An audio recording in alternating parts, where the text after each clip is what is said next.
در غیب ولادیمیر پوتین پرزیدنت روسیه و تصمیمگری اساسی در پیمان امنیت دستجمعی یا اودکبه نشست سران این سازمان که روز 16 سپتامبر در دوشنبه دایر شد در مسئله اساسی وضع افغانستان یگان تصمیم قاطع گرفتن نتوانستند و با دعوت‌های اعلامیوی محدود شد.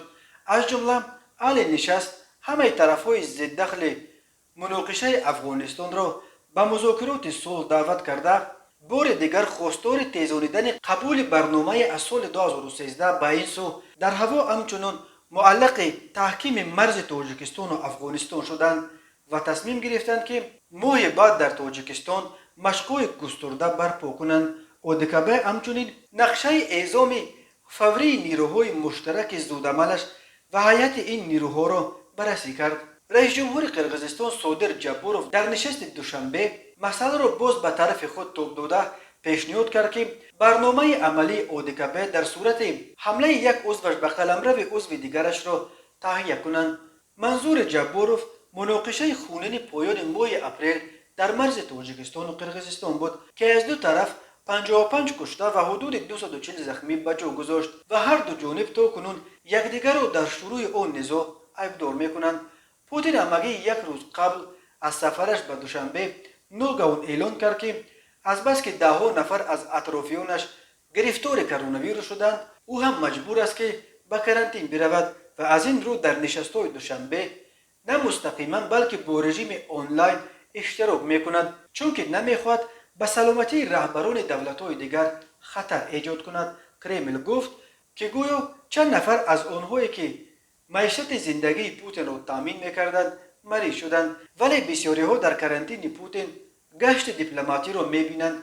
بقیده ناظران سبب اصلی نیامدن پوتین در آن است که روسیه تا کنون به قرار نرسیده است که نسبت به طالبان بعد قدرت را در افغانستان به دست آوردن این گروه تندرو چه موقع بگیرد. از یک طرف مقامات روسیه خوش آمده است که جنگیان طالبان امریکا و غرب را در نظر مسکو منفور را درس ادب داده بعد 20 سال جنگ و خرج 1 تریلیون دلار مجبور به ترک افغانستان کردند ولی در مسکو این را هم میفهمند که آمدن طالبان این به معنای تقویت نقش جایگاه و نفوذ پاکستان در افغانستان و عملا به مرز اسنگ رسیدن بی‌ثباتی هاست.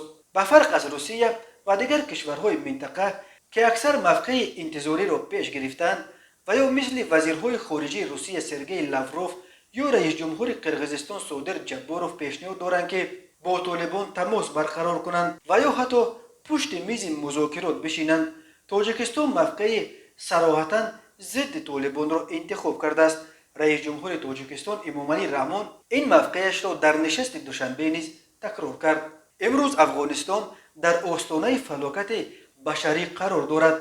طالبان از وعده‌های قبلی خود درباره تشکیل حکومت فراگیر با اشتراک وسیع دیگر نیروهای سیاسی و قوم‌های اتنیکی در این کشور دست کشیدند و از تأسیس یک امارت اسلامی بر اساس قانون‌های سخت عصرمیانگی شریعت با رهبری اعضای حرکت آنها خبر دادند. هیئت اعلان شده حکومت موقتی گوناگونی سیاسی، قومی و زبانی اینچنین برابری گندری را به نظر نمیگیرد. این معنای آن را دارد که در 2-3 سال نزدیک جاری کردن ایدئولوژی افراطی در افغانستان شدیدتر می شود و احتمال گسترش این عقیده های خرابکارانه در منطقه های همسایه افزایش می یابد.